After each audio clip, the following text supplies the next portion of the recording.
Tu n'es pas respecté parce que tu vis comme n'importe quel homme ordinaire.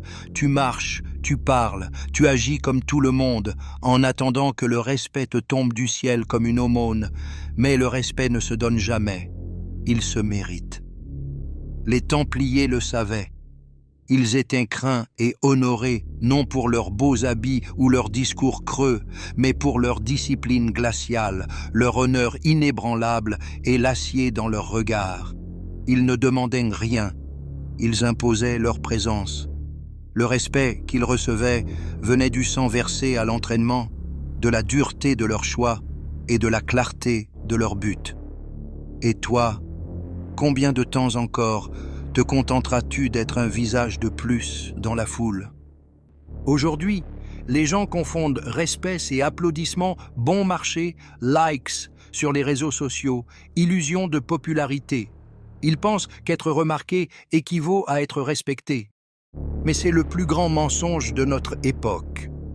Les Templiers ne cherchaient pas l'approbation.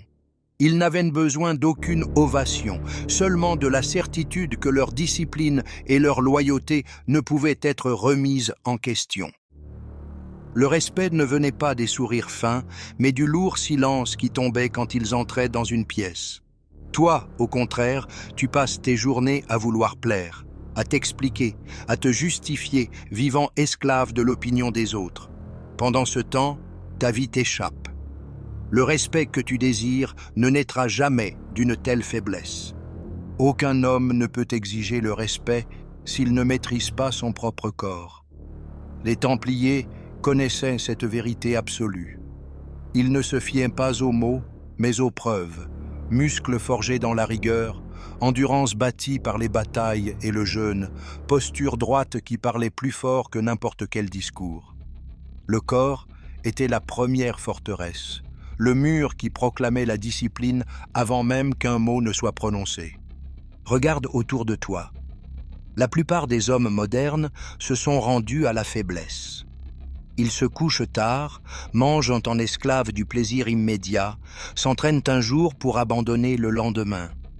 Ils cherchent des raccourcis, des excuses, des justifications.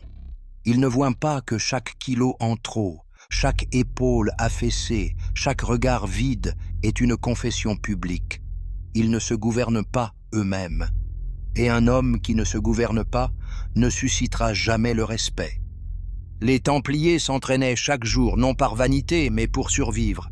Ils portaient des armures lourdes, parcouraient des lieux, enduraient des marches épuisantes. Ils savaient que la discipline physique allait bien au-delà de la force. Elle révélait le caractère. Un corps entraîné ne montrait pas seulement la vigueur, il imposait le sérieux. Il était impossible de ne pas respecter un homme dont la simple présence rappelait qu'il était toujours prêt à endurer. Voilà la leçon pour toi. Si tu veux le respect, commence par le corps. Lève-toi tôt, abandonne les vices qui t'affaiblissent, impose un rythme à tes journées. Le respect ne naît pas quand tu ouvres la bouche, mais quand tu entres dans une pièce et que ta posture déclare que tu n'es pas comme les autres, ton souffle régulier, tes épaules droites, ton regard ferme, tout cela parle plus fort que n'importe quelle parole. Le monde entier lit ton corps avant d'entendre ta voix. Le corps est le mur, mais l'esprit est le commandant. Les muscles ne valent rien si l'esprit est corrompu par la distraction et la faiblesse. Les Templiers étaient redoutés parce que leur esprit était aussi affûté que leur épée. Ils savaient que la véritable puissance naît de la clarté et de la fermeté intérieure. Ils refusaient d'être gouvernés par les luxes, les dépendances ou les passions insensées. L'homme qui poursuit l'or, vit pour le plaisir ou recherche l'approbation, devient esclave. Et un esclave ne sera jamais respecté. Nous vivons à une époque où l'esprit se dilue sans cesse.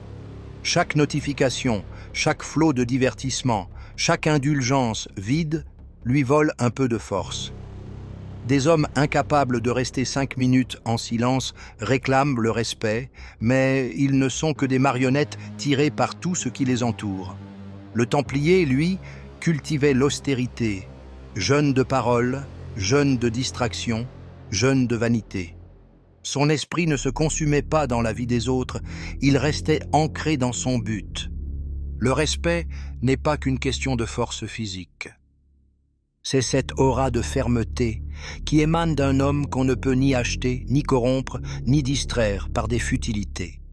C'est le regard de celui qui porte des principes et les honore, même quand personne ne le voit.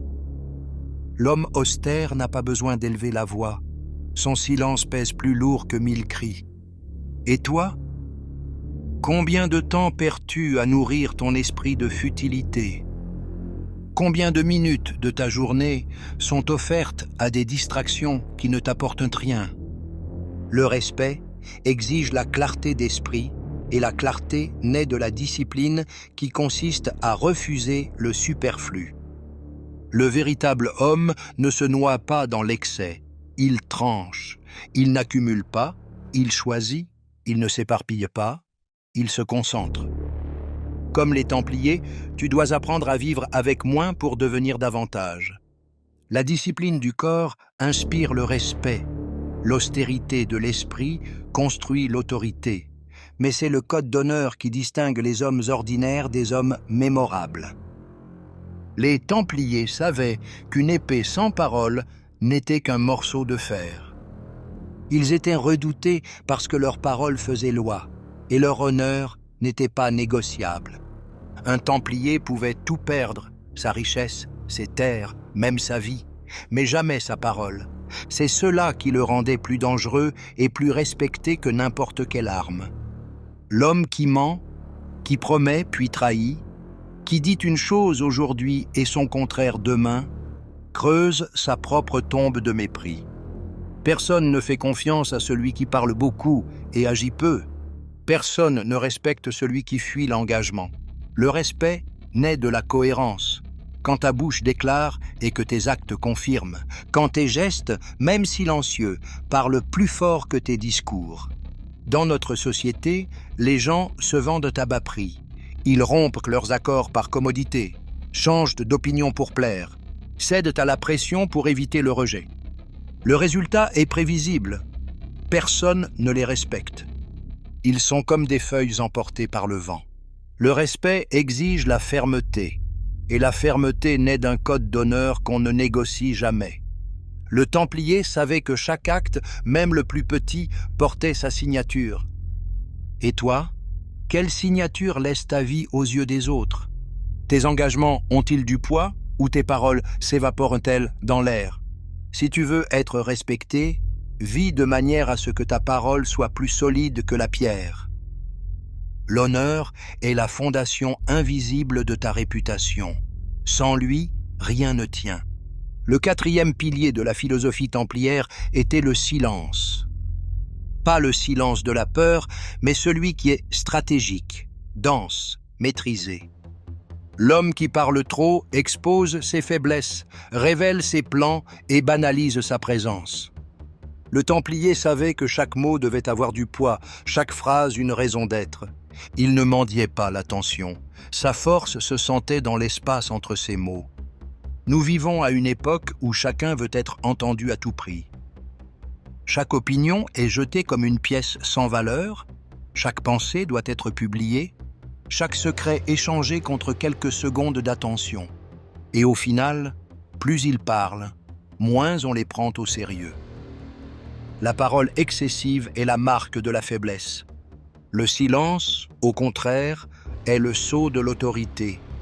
L'homme qui sait se taire, qui n'a pas besoin de se justifier à chaque instant, qui supporte le vide du silence sans chercher à le combler. Cet homme-là est respecté. Car l'absence de mots révèle la présence de la maîtrise. Le respect naît quand tu prouves que tu n'agis pas par impulsion, que tu peux observer, écouter, réfléchir et choisir le moment juste pour agir. Les Templiers n'avaient pas besoin de se justifier. Leur seule présence parlait pour eux. Et toi, combien de fois as-tu trop parlé, cherchant à convaincre, à te prouver ? Le respect ne naît pas des explications sans fin, mais des actes fermes et des paroles rares. Sois l'homme qui parle peu et agit beaucoup. Sois l'homme dont le silence trouble davantage que les discours des autres. Tu n'as pas besoin de vivre au XIIe siècle pour appliquer la philosophie templière. Le respect, hier comme aujourd'hui, pousse sur les mêmes racines. La discipline, l'austérité, l'honneur et le silence. Traduis cela dans ta vie. Discipline du corps. Établis une routine d'entraînement. Couche-toi tôt. Mange avec intention. Que ton corps devienne la preuve visible de ta force. Austérité de l'esprit. Élimine les distractions, maîtrise tes impulsions, concentre-toi sur l'apprentissage et la clarté de pensée. Code d'honneur. Que ta parole soit ton épée. Si tu promets, tiens ta promesse. Si tu parles, assume. Sois digne de confiance jusque dans les détails. Silence stratégique. Ne perds pas ton énergie à vouloir convaincre tout le monde. Parle moins, montre davantage. Le respect ne se quémande pas. Tu deviens rare, distincte, et à part du reste lorsque tu agis selon des principes solides. Cette transformation commence aujourd'hui, dans les petits choix qui révèlent si tu n'es qu'un homme ordinaire ou quelqu'un qu'on ne peut ignorer. Le respect ne se demande pas, il s'impose. Les Templiers l'avaient compris, et ils vivaient de manière à ce que leur existence même ne puisse être négligée. On se souvient d'eux, non parce qu'ils cherchaient l'approbation, mais parce qu'ils ont choisi le chemin étroit de la discipline, de l'austérité, de l'honneur et du silence. Le monde moderne a besoin d'hommes qui ne se plient pas au confort, qui ne se vendent pas pour une approbation facile, qui ne trahissent pas leurs propres paroles. Devant toi se tient un choix. Vivre comme les autres, invisible, fragile, oublié, ou porter la marque de ceux qu'on respecte parce qu'ils ont osé rester debout quand tous les autres se sont inclinés. Il n'y a pas de juste milieu. Soit tu te lèves comme un homme digne de respect, soit tu restes un nom de plus perdu dans la foule. La décision t'appartient.